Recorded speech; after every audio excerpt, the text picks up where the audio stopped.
Yes, at pag-uusapan naman natin ngayon ang all girls category nung nakarang MBF Racing, nung nakarang, I believe, sa Carmona to, di ba? Yes, actually naganap ito nung nakarang August 2 and 3. Yan. At syempre, alam naman po natin kung ba't nagkakaroon ng MBF Unity Cup dahil po dun sa atin, the great late Michael Buncho. Yan, the Philippines fastest man on two wheels.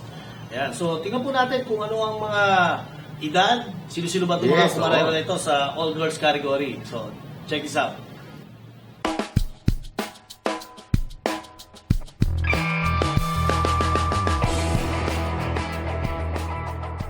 Mga siklistas, ako nga pala si Mr. Mel Aquino at nandito po tayo ngayon sa Carmona Racing Circuit dito po sa Cavite. At kasama po natin ngayon ang mga riders ng all-ladies class ng Yamaha One-Make Race using the MX-125 scooter from Yamaha. Ngayon, pakilala po natin mga siklistas sa mga riders na mga babae. Umpisa natin sa ating dulo. Ma'am? I'm Sheena May Cuenca, 23 years old from Davao City. Hi, I'm Alicia Ortega. I'm 14 years old and I'm from Manila. Hi, I'm Eliza Cinto from Bataan, 18 years old. Hi, I'm Justin Tolentino. I'm 15 years old and I'm from San Mateo. Hello, I'm Blaisel Anlandicho and I'm 23 years old. I'm from Malaybalay City, Bukidnon.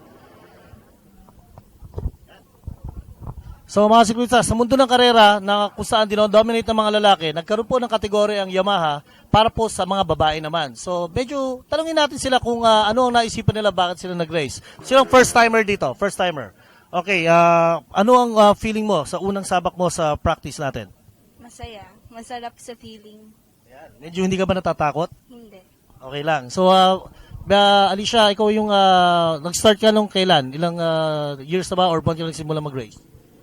7 years old po. So you were racing at that time as pocket bikes? Opo.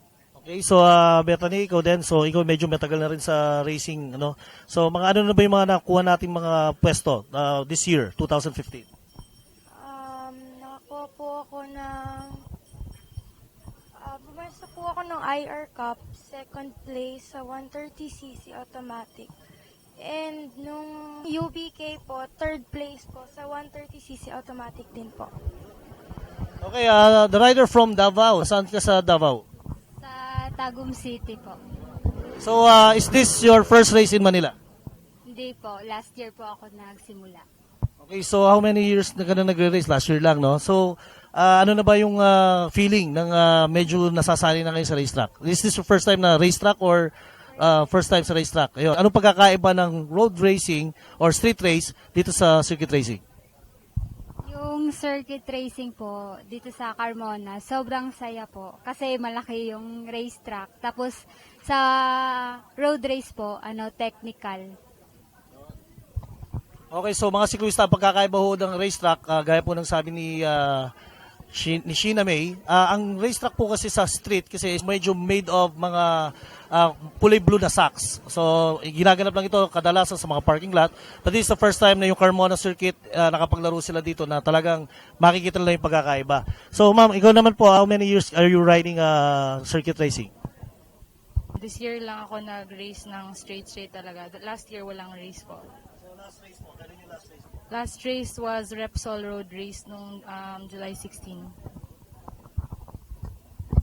Okay, so there you have it, Ciclistas. We will be seeing all the lady riders.